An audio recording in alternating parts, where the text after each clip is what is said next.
Hello, friends. Some time ago, a friend of mine asked if I would speak on the subject of God in nature or Divine Mother in nature. And of course, I could pick this up from lots of different angles, and I myself absolutely love to be out in nature. But I had an experience recently that brought this to mind, and so I'll share it. I was at the ocean and was observing the ocean from close distance. In fact, I was even in the ocean and paddling around on it on a paddleboard. And just to be by the ocean, just to be close enough to be looking at it, especially where you can actually kind of see it, see the way it's moving and changing, is such an all-consuming kind of experience. It's entirely understandable to me why oceanfront real estate tends to be enormously more expensive, in some cases exponentially more expensive than real estate nearby but not at the ocean. It just has this kind of intrinsic value. And one of the things that struck me is that the ocean does not explain itself. Now, if you bring little kids to the beach, no explanation is required. They will go to the water, assuming that it's not a dangerous place, etc. Assuming it's reasonably safe. They will go up to the water, they will figure out what to do. They will make of it what they will. The ocean doesn't say, I'm this, I'm that, I'm the other. Now, of course, it's up to adults to figure out that, yes, the ocean can be violent, can be dangerous, can be whatever.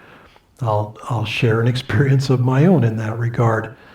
When I was about 16 or so, my Spanish class offered a trip to Mexico as part of the Easter break. It actually basically occupied the entire Easter break in our school year, which was 10, 12 days, something like that. And so on this trip, we stopped in Mexico City. We stopped in a little silver mining town called Tasco on the way down towards the coast, which is where we ended the trip in Acapulco, which is a famous beach. And, in my youth, the diving from the cliffs in Acapulco was a big deal, because they'd have to time it so that the waves were coming in and there was enough water to dive in. It was the whole world. But anyway, my own personal story. So I was out swimming at the beach in Acapulco, and the surf was wonderful. We were body surfing, we were just enjoying the waves, etc. And I had decided, okay, well, now it's time for me to come back to the shore. So I turned around and was starting to make my way out of the water when, as will happen, and when a big wave comes up, I was pulled back out into the wave. And, since I was kind of paddling towards the shore, my feet were hoisted up behind me. And then the wave planted my head in the sand and gave me the opportunity to practice a yoga posture that I have never done since then properly, which is where the soles of your feet touch the back of your head. I got squashed in the sand, and the waves sort of compressed me and pushed my feet back behind me. It was very painful and very shocking. And I yelled out and, kind of staggered out of the water. And, being high school kids, I don't know if people thought I was joking or once they realized I was serious, they kind of didn't know what to do. I wasn't hurt particularly. I was scared. I was shocked. I was stunned at the power of the ocean. And I learned something that has stood me in good stead in many circumstances in life, not just at the ocean. You don't turn your back on it. You don't turn your back on a city either. When you're in the city, you maintain situational awareness. When you're in the ocean, maintain situational awareness. The ocean is not trying to hurt you, but it can kill you if you're not in tune with what it's capable of, or what it's trying to do, or what flow of energy is happening.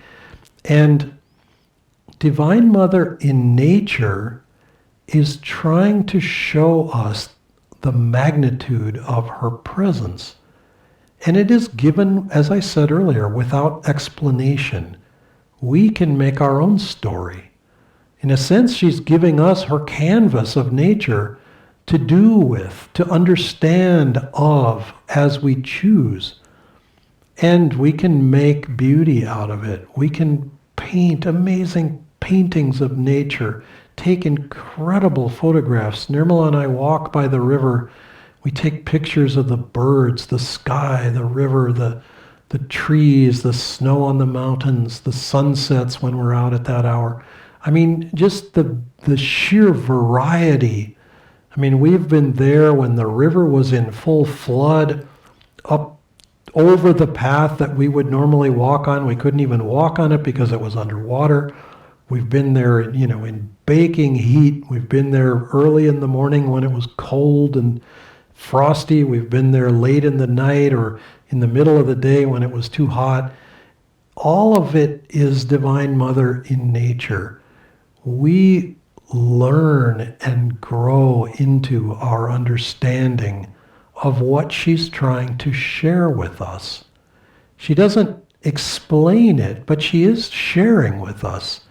And that understanding or that perception comes from an openness of heart. And I'll just leave you with that thought, that the next time you go into nature, ask, what is Divine Mother sharing with me today? How can I receive more of the message that she is trying to offer me, to share with me? And then what will I understand of it? What explanation will I make of it? Because the blessings of nature are profound.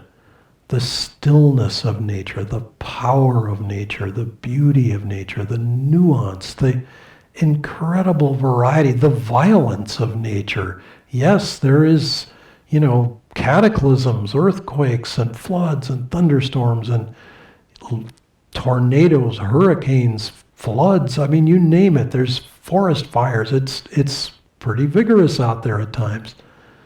But what at the core is she trying to convey today, now? That is our own meditation. That's what we can bring to the process, to the banquet. Namaste.